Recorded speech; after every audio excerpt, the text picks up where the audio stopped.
G'day guys, welcome back to another video on My Blue Heaven. Today I'm going to have a crack at trying to pick our best 23 for season 2024 with practice games.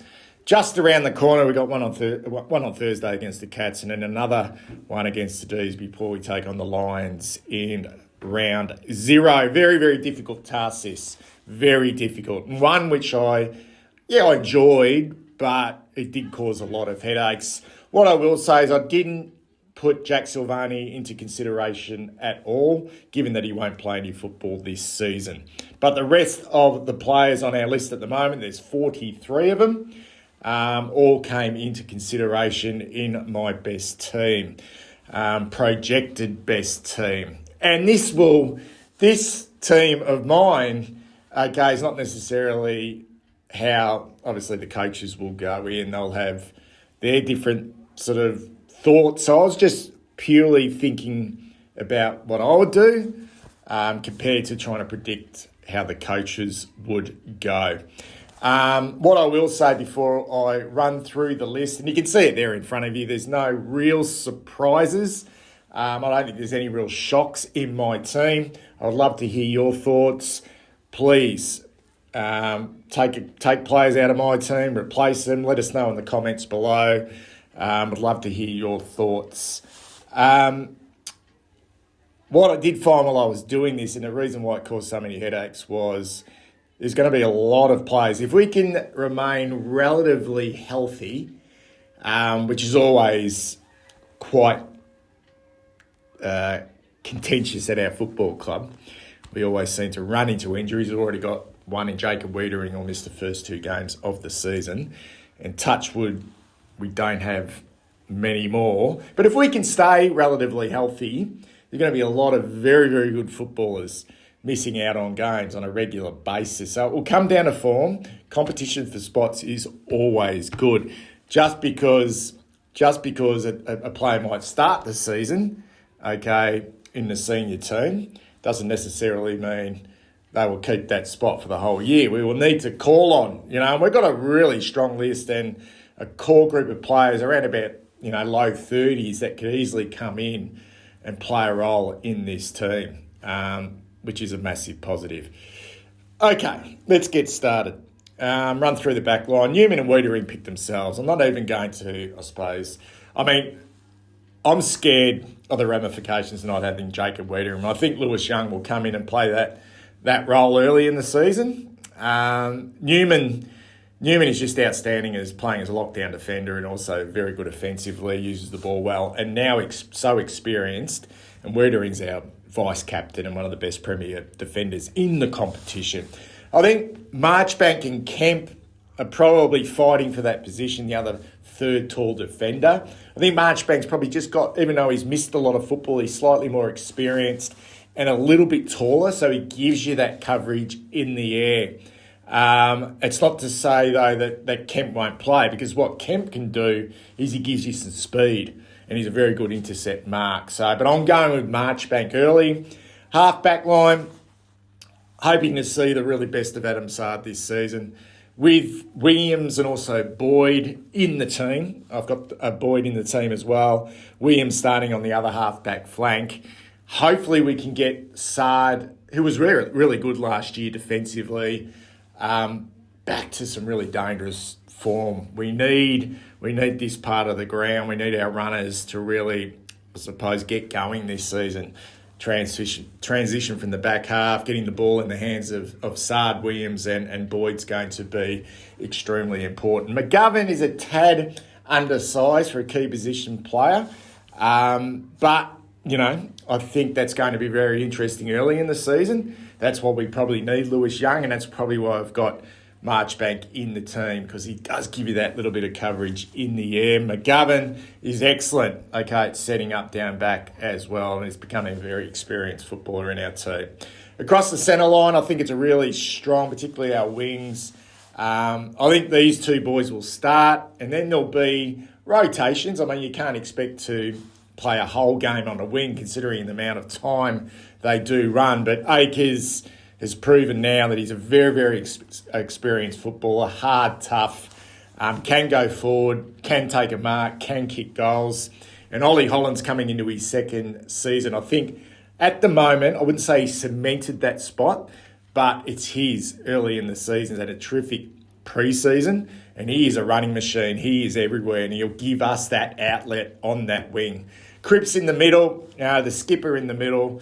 The centre position now is just another midfield rotation.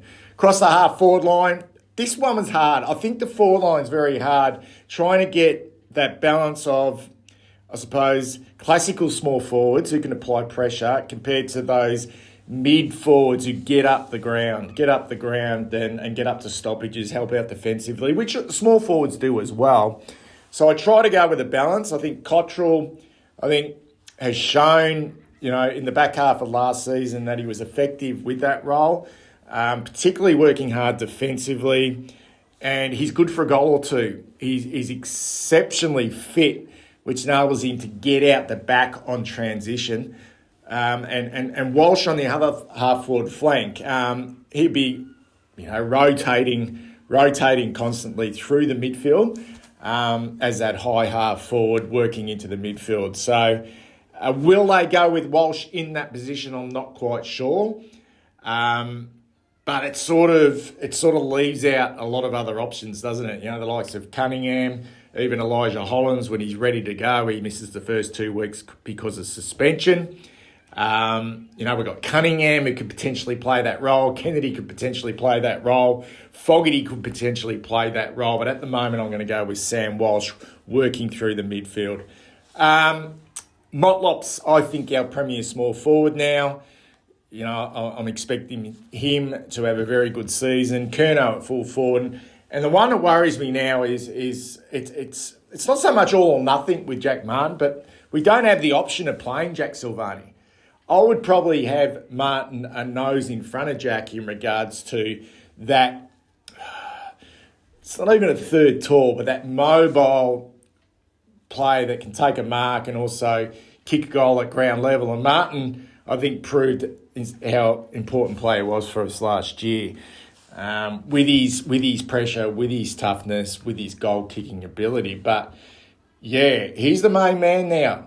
Outside of Curnow and outside of Harry, he's the one. His body is fragile. He's got, he's running laps at the moment with a massive knee bandage on, so fingers crossed he's ready to go. Our followers, this one caused me so many headaches. Because we can't have that flexibility of having Jack, we can't even consider it anymore. So I just feel like we have to play the two ruckmen. We really do. And I just couldn't fit the conning on the ground with Harry and Charlie. I just couldn't, and Martin there as well. So he has to start on the pine because I think Picknett is a pretty good player at the clinches, at the stoppages in the middle, and he gives you first use. How we use the conning thereafter as a rotating player through the ruck and up forward, I think that's probably his best spot. But don't be surprised if Big Tom doesn't start in the ruck. But where does Pitt play if he's not playing in the ruck? Have they got plans of him resting forward? I'm not quite sure. Chera through the midfield, sensational season last year, and also Georgie Hewitt, who I think is in front of Matthew Kennedy. And Matthew Kennedy is probably a surprise that he's not in this team of mine. I just could not fit all those midfielders in because Boyd comes into that rotation in the back half. Doherty goes into that rotation, whether it's on a wing or across half forward and through the midfield. So there's your extra mid and extra half forward or even a rotation on the wing. And I want to see Fantasia. I think you bring a guy to a football club who is, at his very best, an elite small forward, and he's proven that, get his body right. I just feel that he gives you, with Motlop, that extra X factor in your front half if you're going to go with those Cottrells and Walsh as your high half forwards and working into the midfield. These are the guys, obviously, there's a lot missing out. 43 doesn't go into 23, unfortunately. Kennedy, Chincotta, Owies, Corey Durden, Elijah Hollins, Cunningham, Fogarty, Cohen, Lewis Young, who will play. He will play in the opening rounds of the season. There's no doubt about that. Sam Durden and all the young players coming through. Binns, Billy Wilson, Ashton Moyer. It's a cracking list, guys, and there's fucking no excuses this season not to be going deep into finals with a list such as this. Tell me what you think.